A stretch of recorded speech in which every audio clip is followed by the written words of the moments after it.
माय माऊली नमस्कार. विविध ग्रंथातील एक मानग्रंथ श्री संत एकनाथ महाराज कृत श्री भावार्थ रामायण कथासार अभिवाचन करत आहे. उत्तराखंड भाग 46.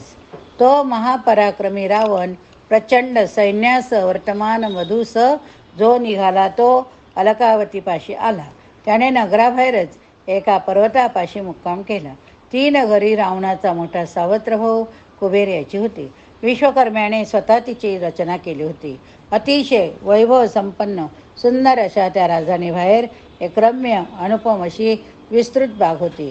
त्या बागेची शोभा अपूर्व होती. तिच्यामध्ये यक्ष, गंधर्व, किन्नर, पुरुष, स्त्रिया आनंदाने विहार करीत होते, गात होते, नानाविध पक्वान्य सुरापाण्यांचा आस्वाद घेत होते. एकापेक्षा एक अशा सुंदर प्रकारच्या स्त्रिया मनमोकळेपणे फिरत होत्या. त्यांच्या हास्यविनोदाच्या कलकलाटाने वातावरण अधिक रम्य मादक झाले होते.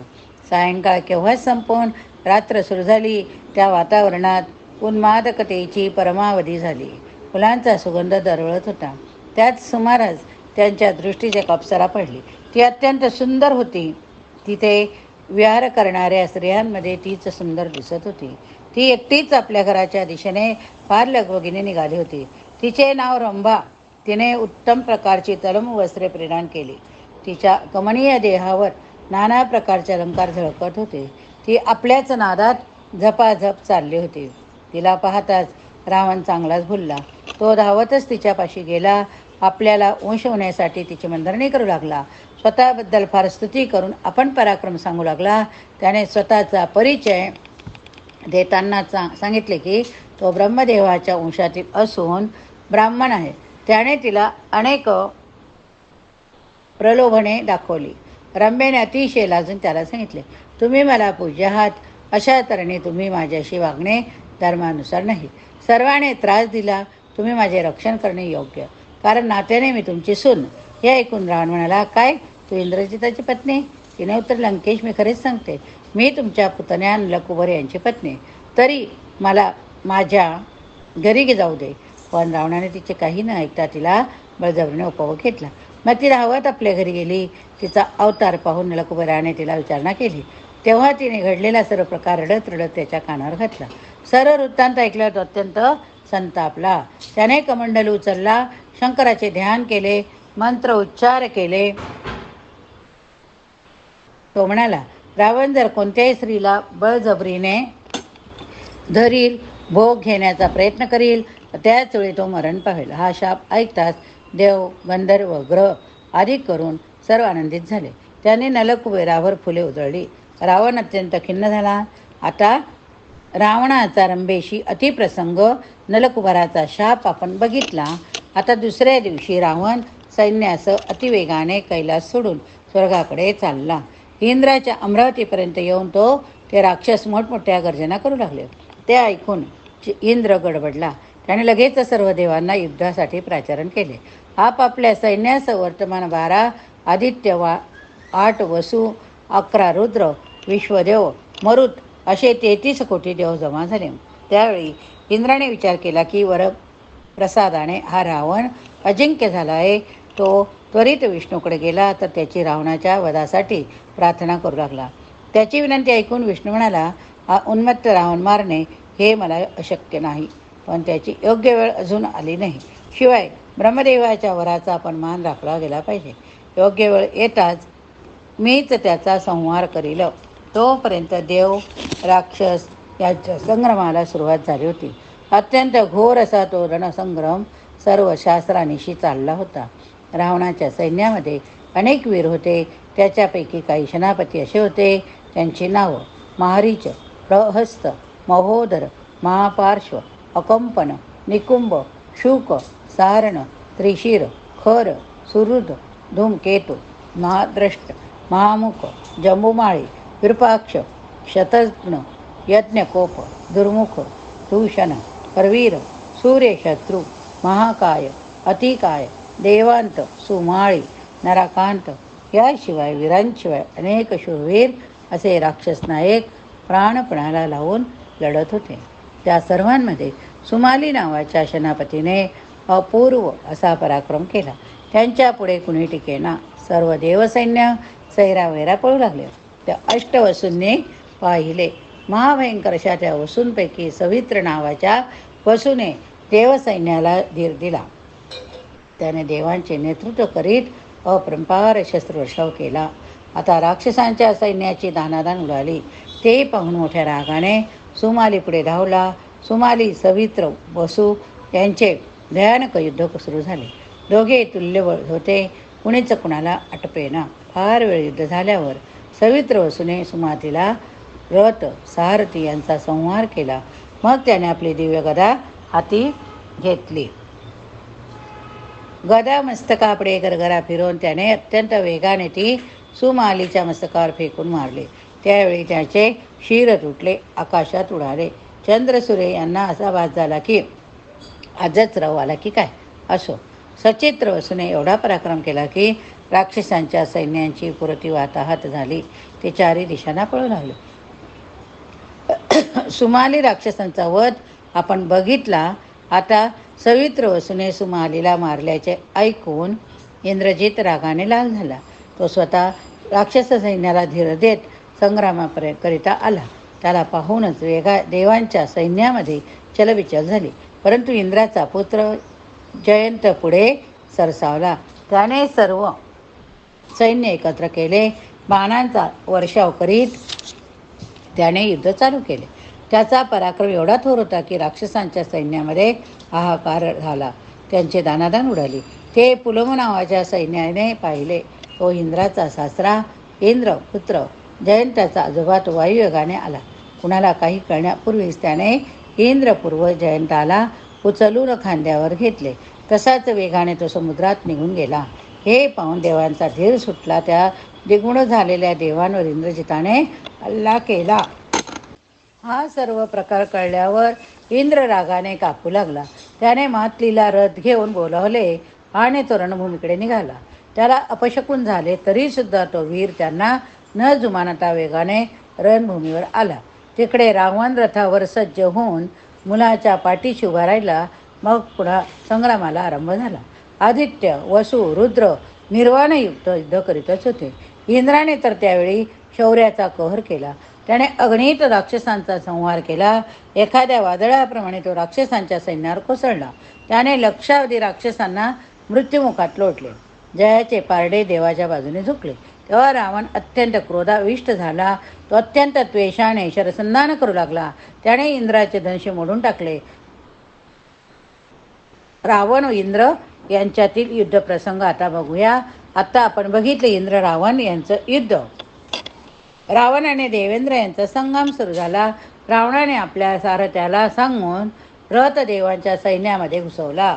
त्याने अत्यंत भयानक अशा शस्त्रांचा मारा चालू केला. इंद्राने सर्व देवांना उद्देशून भाषण केले.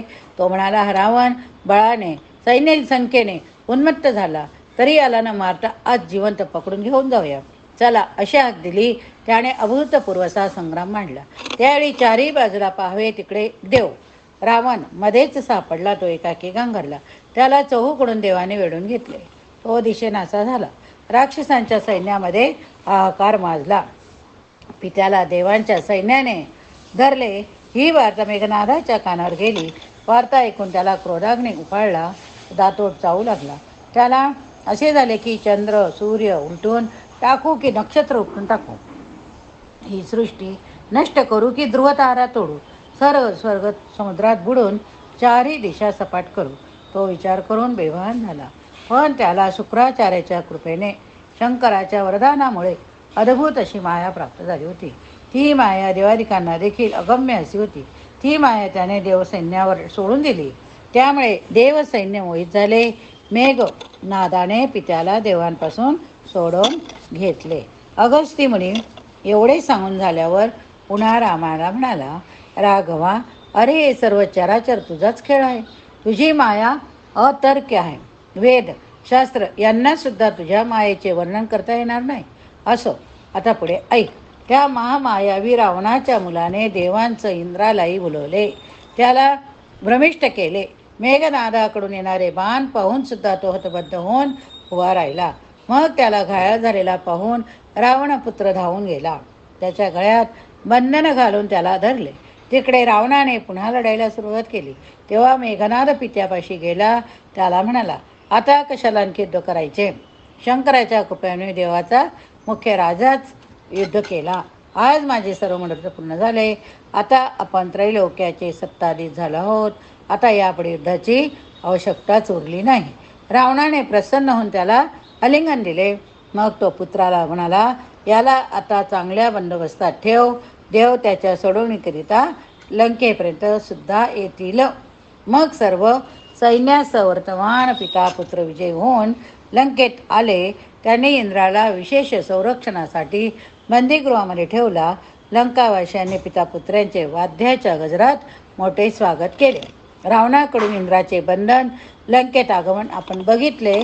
आता इंद्राला मेघनादाने बांधून नेले. हे पाहून देवगण दुःखित झाले. ते सर्व मिळून ब्रह्मदेवाकडे गेले. त्यांनी त्याला सर्व हकीकत सांगितली. ती वार्ता ऐकून ब्रह्मदेव आश्चर्यचकित झाला. तो सर्व देवांना घेऊन लंकेत आला. ब्रह्मदेव आल्याचे ऐकून रावण सामोरा आला. त्याने ब्रह्मदेवाचा योग्य सत्कार केला.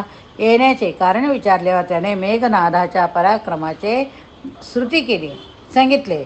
याने पराक्रम करून इंद्रालाही बांधून आणले, मोठा पुरुषार्थ केला.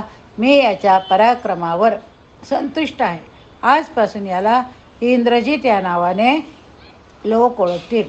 आता ह्या इंद्राला मोकळं कर. तुझा मांडलिक म्हणून याची स्वर्गावर स्थापना कर. त्याने मेघनादाला वर मागण्यास सांगितले. त्यावर मेघनादाने अमरत्व मागितले. ते ऐकून ब्रह्मदेवाने त्याला हसून सांगितले की अमरत्व कुणालाच मिळत नाही. स्वतः मला सुद्धा आयुष्य मर्यादा आहे. तू तर दुसरा वर माग. त्यावर त्याने असा वर मागितला की शत्रूशी युद्ध करताना तो यज्ञ करील तेव्हा त्याला सुसज्ज रथ मिळावा, शत्रूंचा पराजय व्हावा, म्हणजे साहजिकच तो अमर होईल. ब्रह्मदेवाने त्याला हा वर दिला. मग इंद्राला घेऊन तो अमरावतीला परत गेला. पण हा प्रसंग इंद्राच्या मनाला फार लागून राहिला. तेव्हा त्याला विधात्याचे समजावले की तू पूर्वीची तुझे कर्म आठवून पहा. हे सर्व आपल्याच कर्माचे फळ. अहल्येला जेव्हा पत्नी म्हणून गौतमाला दान दिली तेव्हा वेळी तो संतापला होता. तू संधी साधून अहत्येला एकटी पाडवून गौतमाचा वेश घेऊन कपटाने तिचा उपभोग घेतलास.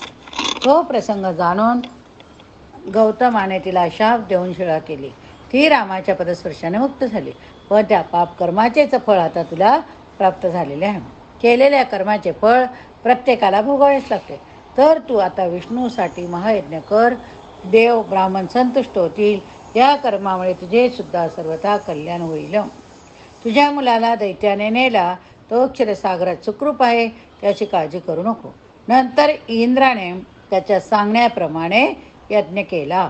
मग श्रीराम अगस्ती मुनींना म्हणाला की जिने भल्या भल्यांना मोहले, पराशर, शंकर, इंद्र, चंद्र, सृष्टिकर्ता ब्रह्मदेव यांना बुद्धिभ्रष्ट केले, द्रौपदीला गांजले, पांडवांना देशोधडीला लावले, त्या हरीच्या मायेचा प्रभाव केवढा प्रचंड. देव ऋषी यांनाही तिला अंदाज येणार नाही. तर रामा मानवाची कथा कोणाकडे? या रामाच्या सांगण्यावर पुढे अगस्ती काय सांगतील आपण ऐकणारच. पण इंद्राचे सांत्वन या नावाचा भाग आपण बघितला. मागील अध्यायात आपण पाहिले की मेघनादाने मैत्री करून इंद्राला सोडून दिले. पुढे रामाने अगस्तींना शंका विचारली ती अशी.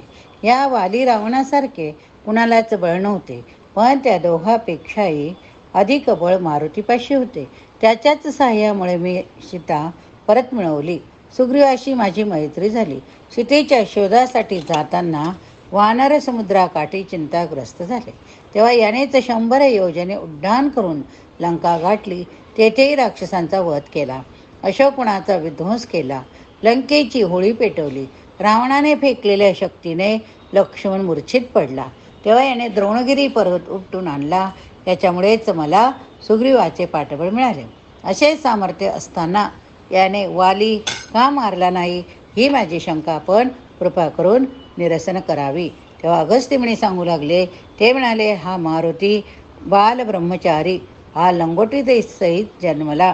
हा पहाटे जन्मला तेव्हा याची आई फळे आणण्यासाठी बाहेर गेली होती. भुकेने अत्यंत व्याकुळ झाल्यामुळे याने उगवत्या सूर्यालाच फळ समजून उड्डाण केले. मनापेक्षाही जास्त वेगाने तो सूर्यापाशी गेला. त्याच दिवशी सूर्यग्रहण असल्यामुळे तेथे राहू आला होता. त्याला पाहून मारुतीने रागाने शेपटीचा प्रहार करून त्याचा चेहराच फोडला. राहू त्या प्रहाराने गगनात भिरभिरू लागला.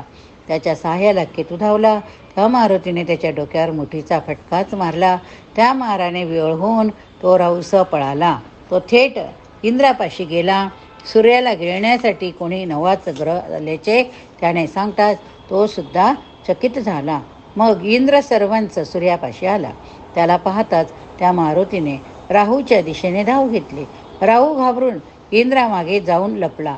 इंद्राने मारुतीवर आपला ऐरावत हत्ती घातला. मारुतीने त्याच्या गंडस्थळावर प्रहार करताच तो तडफडू लागला. तो पळू लागताच इंद्राने त्याला आवरण्याचा प्रयत्न केला. तरी तो मारुतीच्या भीतीने मागे येईना. मारुतीने इंद्राचा मुकुट उडविला. यमाने दंड उचलताच त्याला एका चपराकीमध्येच तोंडघशी पाडला. मग मात्र सर्व देवसैन्याची दानादान उडाली. इंद्रासहित ऐरावताला शेपटीने उंडाळून तो भोवंडू लागला. तेव्हा इंद्राने त्याच्यावर वज्राचा आघात केला. त्या आघाताने मारुती मेरू शिखरावर बेशुद्ध होऊन पडला. तेव्हा वायुदेवाने येऊन त्याला आपला भूत्र जाणून उचलून घेतले. तो रागारागाने चलनवलन सोडून स्तब्ध राहिला. वायूमुळे सर्व ब्रह्मांडाचा प्राण आकर्षण झाला. सर्व विश्वच प्राणरहित होते की काय या भयाने देव, दानव, ऋषी, पितर, यक्ष, गंधर्व मिळून ब्रह्मदेवापाशी गेले. हनुमंताच्या प्रतापाचे वर्णन आपण बघितले. आता सर्व देवांनी ब्रह्मदेवापाशी येऊन प्राणरक्षणासाठी त्याची प्रार्थना केली. यावेळेपर्यंत ब्रह्मदेवावर पण परिणाम होऊन श्वास कोंडून त्याचेही पोट फुगले. ब्रह्मदेवाने सर्व वृत्तांत ऐकून इंद्र, शंकर, इतर देवांसह तो वैकुंठात गेला. तेव्हा मारुतीला मांडीवर घेऊन वायू जेथे रडत बसला होता तेथे सर्व आले. वायुदेवाने रागाने म्हणाला, मारुती, जोपर्यंत शुद्धीवर येत नाही तोवर श्वास कोंडल्यामुळे सर्व विश्व नष्ट झाले तरी चालेल हे लक्षात ठेव. त्यावर जनार्दन हसून बोलला, माझ्या आशीर्वादाने याला कधीही मरण येणार नाही. हा चिरंजीव होईल. तेव्हा शंकराने त्याला वर दिला की त्याच्या तिसऱ्या डोळ्यातील प्रळयाग्नीही मारुतीला जाळू शकणार नाही. विष्णूने वर दिला, त्याच्या आयुधांपासून त्याला भीती राहणार नाही. ब्रह्मदेव म्हणाला, माझा ब्रह्मदंड ब्रह्मपाशसुद्धा याला बांधू शकणार नाही. इंद्राने वर दिला की माझ्या वज्राचा प्रहार लागल्यामुळे माझे नाव वज्रांग असेल. याचा देह वज्राहुने कठीण होईल. मग सूर्याने त्याला आपले तेज दिले, ज्ञान दिले. वरुणाने त्याला जलभयापासून, शापभयापासून मुक्तता दिली. यमाने काळदंडापासून मुक्ती दिली. तर कुबेराने त्याला कधी न थकण्याचा वर दिला. विश्वकर्म्याने मारुतीला शिल्प ज्ञान दिले. या प्रकारे अनेक देवांनी वायुपुत्राला अगणित वर दिले. हे पाहून वायुदेव संतुष्ट झाला. त्याने प्राणवायू मुक्त केला. वर दिल्यानंतर देव आपल्या लोकी निघून गेले.